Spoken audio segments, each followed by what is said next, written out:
புரட்சி தலைவர் எம்ஜிஆர் அவர்களை பற்றி துக்ளக் ஆசிரியர் சோ அவர்கள் கூறியதை தற்போது காண்போம். அரசியலை தவிர்த்து பார்த்தால் கூட எம்ஜிஆர் அவர்களுக்கு இருக்கும் பாப்புலாரிட்டி இந்தியாவிலேயே வேறு எந்த திரைப்பட நடிகர்களுக்கும் இருக்க முடியாது. திரையுலகில் எம்ஜிஆர் அவர்களோடு எனக்கு ஏற்பட்ட அனுபவங்கள் பல. அவற்றில் ஒரு சிலவற்றை பற்றி மட்டும் எழுதுகிறேன். துக்ளக் பத்திரிகை ஆரம்பிப்பதற்கு ஓரிரு வருடங்களுக்கு முன்னால் ஜெய்ப்பூரில் அடிமை பெண் படப்பிடிப்பு நடந்து கொண்டிருந்தது. பல நடிகர்கள், டெக்னீஷியன்கள் சுமார் 15 நாட்கள் அங்கே தங்கியிருந்தோம்.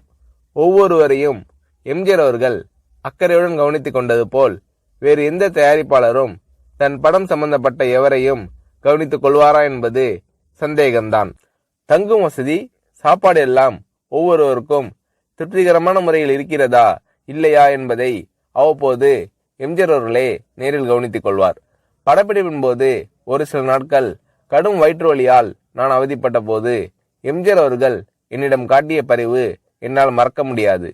படப்பிடிப்பு தடைப்படுவதை பற்றி எம்ஜிஆர் அவர்கள் சற்றும் கவலைப்பட்டதாகவே தெரியவில்லை.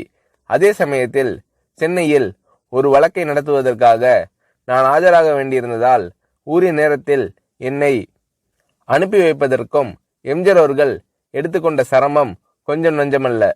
எனக்கு வயிற்று வலி குணமான பிறகு கூட என்னை படப்பிடிப்பிற்கு அழைக்காமல் என் நண்பர்களை அழைத்து உண்மையிலேயே அவருக்கு குணமாகிவிட்டதா, இல்லை ஷூட்டிங் தாமதமாகிறது என்ற காரணத்திற்காக குணமாகிவிட்டது என்று கூறுகிறாரா என்று விசாரித்து கொண்டார் எம்ஜிஆர் அவர்கள். அவருடைய டாக்டரை அனுப்பி நான் பரிபூர்ண குணமடைந்து விட்டேன் என்று அவர் சர்டிபிகேட் கொடுத்த பிறகுதான் சம்பந்தப்பட்ட காட்சிகளை எடுக்க ஆரம்பித்தார் எம்ஜிஆர் அவர்கள்.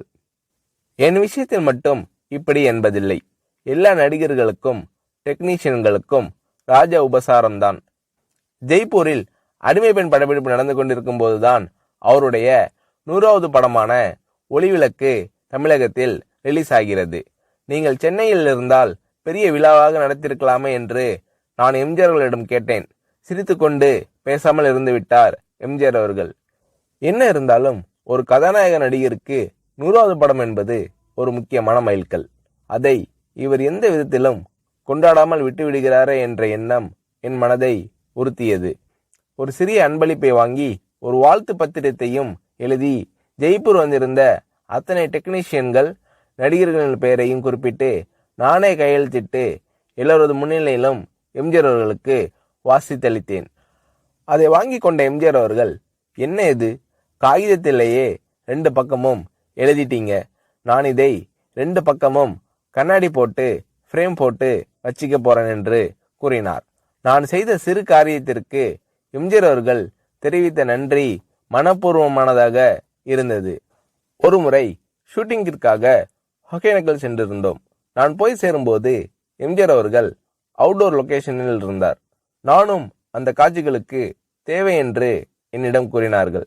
மேக்கப் போட்டுக்கொண்டு நான் லொகேஷனுக்கு சென்றேன். என்னுடைய நண்பர்கள் சிறிது நேரம் கழித்து அங்கு வருவதற்காக காரில் புறப்பட்டிருக்கிறார்கள். இதற்குள் எம்ஜிஆர் அவர்கள் என்னிடம் லொகேஷனில் இடவசதி எல்லாம் சௌரியமாக இருக்கிறதா என்று கேட்டு தெரிந்து கொண்டார். அதன் பிறகு எம்ஜிஆர் அவர்கள் சம்பந்தப்பட்ட காட்சி முடிந்துவிடவே அவர் புறப்பட்டு போய்விட்டார்.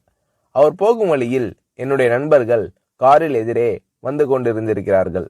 அடையாளம் புரிந்து கொள்வாரா மாட்டாரா என்ற நினைப்பில் அவர்கள் எம்ஜிஆர் அவர்களை பார்த்தும் கூட பேசாமல் வண்டியை ஓட்டி கொண்டு வந்திருக்கிறார்கள். வண்டி அவர்களை கடந்து சில அடிகள் சென்ற பிறகு எம்ஜிஆர் அவர்கள் தனது வண்டியை நிறுத்த சொல்லி அவர்களுக்கு செய்கை காட்டி நிறுத்தி தன் வண்டியை பின்னோக்கி ஓட்ட செய்து இறங்கி வந்து எனது நண்பர்களை அழைத்திருக்கிறார்.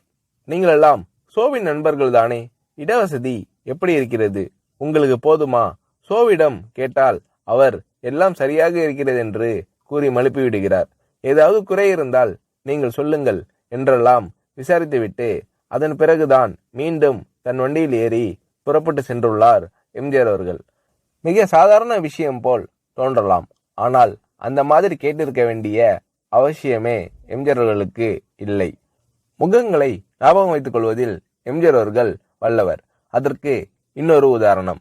எம்ஜிஆர் அவர்களுடன் சத்யா ஸ்டுடியோவில் ஷூட்டிங்கில் கலந்து கொண்டிருந்தேன். என்னுடைய நண்பர் நீலு சில ஆண்டுகள் கல்கட்டாவில் தங்கிய பிறகு அன்றுதான் சென்னைக்கு திரும்பினார். என்னை பார்க்க சத்யா ஸ்டுடியோவிற்கு வந்தார். நான் அவரை எம்ஜிஆர் அவர்களுக்கு அறிமுகப்படுத்தி வைத்தேன். எனக்கு தெரியுமே, உங்கள் நாடகத்தில் இவர் நடித்ததை நான் தான் பார்த்திருக்கிறேனே என்றார் எம்ஜிஆர் அவர்கள். அதற்கு முன்தினம் எம்ஜிஆர் அவர்கள் எங்கள் நாடகத்திற்கு வந்திருந்தார். ஆனால் நீலுவோ அன்றுதான் கல்கட்டாவிலிருந்து திரும்பியிருந்தார். ஆகையால் நான் எம்ஜிஆர் அவர்களிடம் சொன்னேன், நேற்று நீங்கள் பார்த்த நாடகத்தில் அவர் நடிக்கவில்லை. கல்கட்டாவிலிருந்து இன்றுதான் சென்னைக்கே வந்திருக்கிறார் என்றேன். எம்ஜிஆர் அவர்கள் என்னை கேட்டார், நேற்று நடந்த நாடகத்தில் பார்த்தேன் என்று நான் சொன்னேனா? 3 ஆண்டுகளுக்கு முன்னால் திருவல்லிக்கேணியில் என்கேடி கலா மண்டபத்தில் மனமொரு குரங்கு நாடகத்தில் ஒரு அடங்கா பிடாரி மகனின் தந்தையாக அரிசி வியாபாரியாக நடித்தவர் இவர்தானே, அதைதான் நான் சொன்னேன் என்றார் எம்ஜிஆர் அவர்கள். நானும் சரி, நிலுவும் சரி, இதை எதிர்பார்க்கவில்லை. இவ்வளவு ஞாபக சக்தியா என்று வியந்தோம்.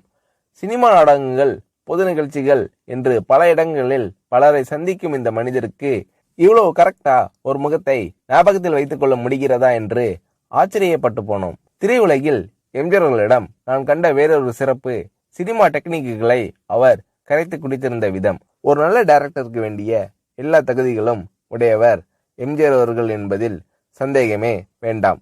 சண்டை காட்சிகளை படமாக்குவதில் வல்லவர் எம்ஜிஆர் அவர்கள் என்று கேள்விப்பட்டிருக்கிறேன். சில சமயங்களில் டைரக்ஷன் எம்ஜிஆர் என்று விளம்பரப்படுத்தப்படும் படங்களை பற்றி சிலர் வேறு யாரையாவது டைரக்ட் செய்ய சொல்லிவிட்டு அவர் தன் பெயரை போட்டுக் கொண்டிருப்பார் என்று கூற நான் கேள்விப்பட்டிருக்கிறேன். இது வெறும் பிதற்றல். இன்னும் சொல்ல போனால் பல சமயங்களில் எம்ஜிஆர் அவர்கள் படங்கள் வேறு டைரக்டரின் பெயரில் வெளிவரும்போது கூட அவற்றிலும் பல காட்சிகளை எம்ஜிஆர் அவர்களே டைரக்ட் செய்திருப்பார்.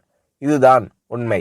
எம்ஜிஆர் அவர்கள் செய்துள்ள தான தர்மங்கள் ஏராளம் என்பது எல்லோருக்கும் தெரியும். தவிர எந்தவிதமான விளம்பரமும் இல்லாமல் எம்ஜிஆர் அவர்கள் செய்துள்ள உதவிகளும் அநேகம் உண்டு. உதவி பெற்றோர்கள் கூட என்னிடம் கூறியிருக்கிறார்கள். மிகவும் தேவையான சமயத்தில் செய்யப்படும் உதவி போன்ற நல்ல காரியம் வேறு எதுவும் இல்லை. இந்த மாதிரி நல்ல காரியங்களை எம்ஜிஆர் அவர்கள் செய்திருக்கிறார் என்பது மறுக்க முடியாத உண்மை. ஒரு நடிகர் ஒரு முறை என்னிடம் கூறினார், வீட்டுல ஒல வச்சுட்டு சோறு பொங்குற நம்பிக்கையோட ஒருத்தர் வீட்டுல போய் நிக்க முடியும்னா அது எம்ஜிஆர் தான், வேறு யாரும் கிடையாது. இந்த மாதிரி மனப்பூர்வமான சர்டிபிகேட் வேறு எத்தனை பேருக்கு கிடைக்கும் என்று புரட்சி தலைவர் எம்ஜிஆர் அவர்களை பற்றி சோ அவர்கள் கூறுகிறார்.